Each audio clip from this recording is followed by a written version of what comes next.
आपल्या आपल्या कुळाची मर्यादेची जी रेषा असते ना, ती जर तुम्ही ओलांडली नाही तर जगातला कुठलाच रावण तुम्हाला हात लावित नाही. आपल्या आपल्या मर्यादेत राहायचं शिका. आहा हा हा.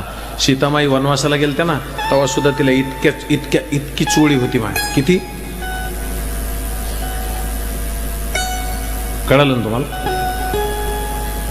मी सांगत असतो एक वाक्य मोठं, स्त्रियांचा वेश असा असला पाहिजे की त्यांच्याकडे बघून दुसऱ्याला ही माझी माय आहे असं वाटलं पाहिजे, ही मादी आहे असं नाही वाटलं पाहिजे.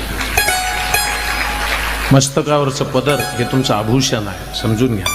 थोडंसं चांगलं जगा, पवित्र जगा. नाही मला थोडं क्वालिफाईड, तोंडाला फडके तर अजिबात बांधू नका. त्या आपल्या आपल्या कुळाची मर्यादेची जी रेषा असते ना, ती जर तुम्ही ओलांडली नाही तर जगातला कुठलाच रावण तुम्हाला हात लावित नाही. आपल्या आपल्या मर्यादेत राहायचं शिका. आहा हा हा. सीतामाई वनवास